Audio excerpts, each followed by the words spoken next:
have you seen number like this before? I guess your answer is no. Okay, don't worry, you are not alone actually, because most of us, we didn't learn this in school. Okay, so that is why this number might be strange to us. Okay, so this number is what we call titration, and this is actually different from exponentiation. Okay, for exponentiation, this is what you are going to have for that: 2 to the power of 3. For exponentiation, the power will be written at the right hand side. Then for tetration, the power will be written at the what? At the left hand side. Okay, you can see the difference. And these two values, these two numbers we have here are different, are not equal. Okay, so now before we now look at the value, of course we know the value of these 2 to the power of 3. So, but what is the value of this tetration? Okay, so before we move to that, there is something important that students need to understand about multiplication and exponentiation. So, and let's start with that first. So for multiplication,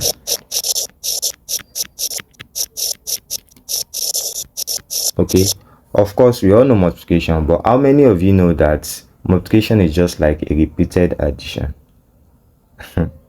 Yes, multiplication is like repeated addition. For instance, if you have 2 plus 2 plus 2, okay, this can be written as 3 in bracket of what? 2, and this will actually give us 6. Okay, this will give us 6. Okay, let's consider one more example. Let's say we have 4 plus 4 plus 4. This is what?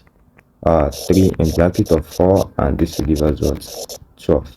Okay, so that is why you called multiplication to be what? To be repeated addition. Okay, so if multiplication is now repeated addition, what of exponentiation? Okay, yes, for exponentiation,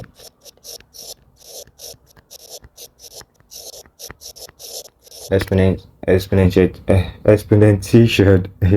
Okay, for that one, that is called repeated multiplication. It is called repeated multiplication, and what that means is just like you having 2 times 2 times 2. Let's say we have something like this. This can be written as 2 to the power of 3, and this will give us what? 8. All right, this is example of what? Exponentiation. Okay, so and that is why we call this to be what? Repeated multiplication. So of course, if you have something like this, let's say you have 2 raised to the power of let me use another value. Let's say 3 raised to the power of 4. What this means is that you have 3 times 3 times 3 times 3. Okay, as you can see here, we have repeated multiplication. So that is the difference between multiplication and exponentiation.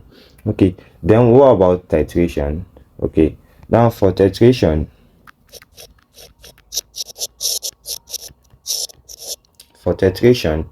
I told you the difference between titration and multiplication already in terms of how we write that. This is example of titration, while this is example of what? Exponentiation. Now for titration, before I continue this, please kindly click on the subscription bell so that you'll be notified when I release a new video. Okay, yeah, for titration, it is just like a repeated exponentiation. It is like repeated exponentiation. Okay, now what we mean by that is, suppose we have something like this. This can be written as 2 to the power of 2 to the power of 2. Okay, and for you to get actual value for this, your multiplication must start from where? From the power. Okay, from the top, not from the base. Okay, so you have to consider the last 2 here first before you consider the last one, the first 2. So, and this means that 2 to the power of 2 will give you what? 4, and 2 raised to the power of 4 is what? 16. Okay, you can see that now. So that is why this value not equals to what? This, because this will actually give you 16, while this will give you what? 8. Can you see the difference now? Okay, so that is titration. So another example of that, let's say we have something like this. Okay, so what this means, can you tell me what this means? Okay, this is just like 3 to the power of 3 to the power of 3 to the power of 3. That is the meaning. So if you want to multiply this now, you start from the 3 to the power of 3. Start from this, then followed by this, then you now consider the last two value, okay, to get actual value for what, for this. Okay, now drop the answer in the comment section, and I will like your comments if your answer is correct. Okay, so don't forget to like, comment, and subscribe. Thank you.